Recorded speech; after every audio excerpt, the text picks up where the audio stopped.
My name is Sabrina Odeline, and this is a very short and sweet summary of how my ideas about curriculum have changed since beginning ECS 210, as well as some uncomfortable learnings that I had along the way. Before, curriculum is widely incorporative of knowledge and can no way be biased or oppressive. After, curriculum ignores important knowledge such as First Nations knowledge and can be oppressive and biased, almost always favoring the Euro-Canadian ways. Why do we care? This tells our students that there is only one right way, answer, and perspective, and does not allow them to fully explore their knowledge. Before, curriculum is created by professionals, masters of teaching, and teachers themselves. After, curriculum is formed by the common sense ideas and norms of society, as well as what businesses, universities, and companies and voters wish to see in it. Why do we care? This creates a gap between what the curriculum wants and what's going on with the students in the classroom, as the ones who are creating the required knowledge are removed from the classroom. Before, ideas of a good student or citizen should focus on the personally responsible and participatory citizen who is honest, compassionate, and one who volunteers. Because politics are so involved in our education, we should ensure our curriculum, whether formal or hidden, portrays the full identity of an active citizen through voting, following campaigns, etc., because it also plays a huge part in our lives. My understanding of the curriculum contains the what it is, what it contains, what the students need to learn, etc. The why of the curriculum I have learned is up to society, businesses, and universities. The how of curriculum is up to the teachers, how we wish to incorporate it, how we teach it, and the approaches we take. This leads me into how I will approach it in my future classroom.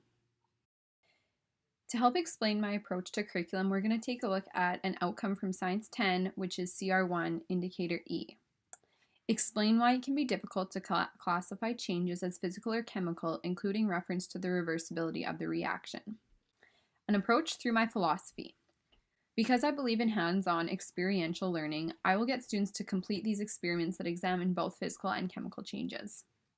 Approach through process and praxis. Process. Through class discussions and observations of the experiments, students will be interacting with the teacher and the knowledge in a meaningful way. We would have examples that we are unsure of and write down characteristics of why they might be hard to categorize. Praxis. After, as a class, we could brainstorm ideas where we may see some of these reactions in our everyday lives. Because I've just been introduced to the ideas of praxis and process, it's an area of growth for me. It's something I'd like to do a bit more research on and be able to more confidently incorporate into my classroom. Approach through imagination. Kieran Egan introduced me to the idea of imagination this semester. In this lesson, students could be given guiding questions about the reactions taking place to guide their imaginations and let them think outside of the lesson. This allows students to make emotional and mental connections, and with their curiosity, they can create knowledge that they're actually excited about. An approach through politics. Politics behind the curriculum can be oppressive and almost always favor the Euro-Canadian ways. Therefore, I need to always keep my eyes open for these oppressions and incorporate other types of knowledges such as Indigenous knowledge wherever I can, as it's not well represented in the curriculum. Because I'm just learning about how this looks in a classroom, it's an area where I see a lot of future growth. As I gain experience, knowledge, and resources to teach Indigenous knowledge, I'll become more confident.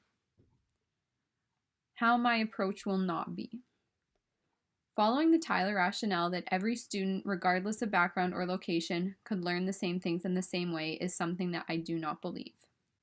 This makes it impossible to personalize the learning experiences to your individual class, which is something that I firmly believe in. I'll alter the outcomes and indicators to learning experiences that appeal to my class's interests and curiosities for the most meaningful learning possible. My uncomfortable learnings this semester are mainly me confronting the thoughts or uncertainties I have that I don't want to bring into my future classroom and how to work towards eliminating them. Biases.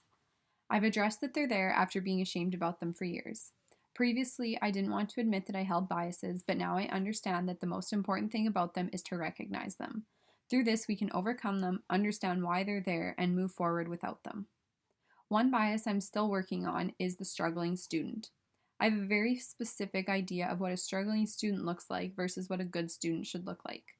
These are assumptions about the lives of the students who aren't meeting expectations and who are then seen as lesser because of it.